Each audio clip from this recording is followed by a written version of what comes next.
How we doing? Good. How are you, Coach? Good. Good. So coming off the March, what were some of the objectives coming into April? Were there some things? Same exact objective is that we're trying to improve every day.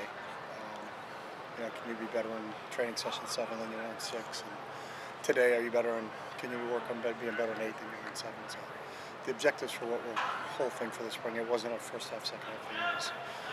It broke the way it broke because of our schedule. So you can't practice during finals, and you obviously can't practice during spring break. So it was a nice break. It's kind of like having an open date during the regular season. So they came back, and we were picking up right where we left off. So I thought they did a really nice job on Tuesday. We'll see if it continues today.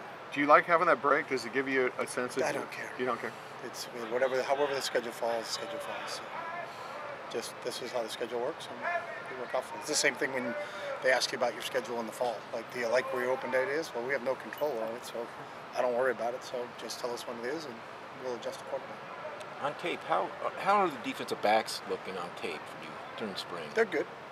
I mean, they're doing a really nice job. We've got some veterans back there, and Darnay and Q Lake, and Blaylock has played a lot of snaps, and Gates has played a lot of snaps, and so hasn't Jay Shaw. Obviously with Pickett and Metter's gone, there's a little bit more playing time to be distributed with some of those other guys, but we're pleased with where they are right now. Keyshawn was your South. I didn't see right now. Yeah, he's not here for the rest of the spring. Concentrate on academics, and he should be back for the beginning of the summer. So. Okay, so he's still enrolled in. He's in spring. I don't know where he is right now, but he's concentrating on academics, and we'll see him when he comes back at the end of the spring. You had an addition, another guy come in, John Ward. Yeah. Yeah. How hard is that for him to come in? Is well, it it's the same thing Chase Cota did last year. Some kids, it depends on when they can get out of high school. Yeah. So he couldn't meet the January because I think he still had some finals to take in the beginning of January, so he wasn't ready for the January term. So he enrolled for the spring term. So we're excited. He looked good in day one. He's obviously just been first part of it, trying to figure out where to go. So, but day one, we're excited about it. So. How do you feel about your depth at outside linebacker with where Keyshawn is with his status? Yeah, I'm not concerned about that right now. And I'm not concerned about depth anywhere. I mean, we're not playing a game, we're not playing everybody. So it's trying to get guys reps, trying to get guys as much game experience from a practice standpoint as we can get, and then we'll see. We don't have to really worry about depth until we get ready to play Cincinnati. So. Still really early, but what do you like about having John Ward here? What does he bring to that position? I don't know. We'll figure all that out. That is, I think the first part is it's really early. It's good to have anybody in early. They get a chance to practice. So when we start back up in August, it's not the first time they hear everything. They've already kind of been there, done that. So the one thing that we've learned with those guys is they don't act like freshmen, and they act like freshmen now, but they don't act like freshmen in the preseason camp when they come back here. So credit to him in terms of what he's able to do. Real smart kid. He was actually valedictorian in his high school class.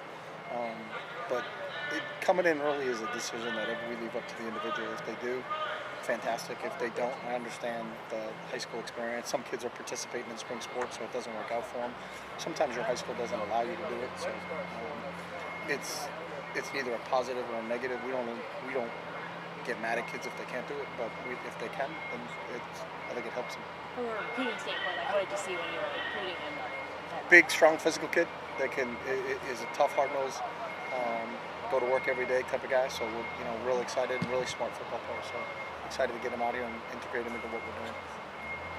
How advantageous was it for Chase Griffin to actually start throwing? Well, he's been throwing. It's just we just kind of got him on a pitch count. So this has been the plan all along. So it's obvious. I guess to answer your question, it's always advantageous to have your quarterback throw. So I would say very. What have you seen from Casmarano and Mark already building on for They're just starting to, I think, get more comfortable in terms of what we're doing. They both were kind of thrown into the mix. We had some injuries at that position, so those guys kind of ascended up the ladder a little bit there. So, they're starting to get more comfortable in terms of what we're doing. They got a pretty good understanding. They're both smart guys, but to kind of get it and get more reps and get more experience out of it is always beneficial to them. So, I just think they look more comfortable. You consider the numbers you have here light numbers, and if you do, is it tougher to go through a camp? I'm confused with the question. Okay, you don't have a full boat of scholarship players and a full boat of players at this spring. Yeah, most people don't. I mean, you're usually graduating 25 or so in a recruiting class. So this is kind of a normal So spring it's a normal thing. lineup for you. You know, everybody's going to add 25 or 30 guys when you roll into preseason camp and your numbers go up. So usually, I think we're in the mid-70s now. That's kind of normal, I think, for most people that are graduating. Depends on what the size of your senior class is. We didn't have a big senior class, but we didn't have those numbers either. So we're probably where most people are in spring. Are you expecting some of the guys who were in yellow jerseys to come off yellow jerseys sometime in the next few weeks? I don't know. It's up to the trainer in terms of where they are. It's just good that some of them are starting to get integrated into things we're doing. You know, Kenny Church was involved in some things. Min was involved in some things. Josh Wood started to take some snaps. So we'll see how it goes along. That's all. The trainer determines all that. And so whenever he tells us those guys are ready to go, we're ready to go. So. Thank you. Good deal. All right, guys, Thanks. thanks.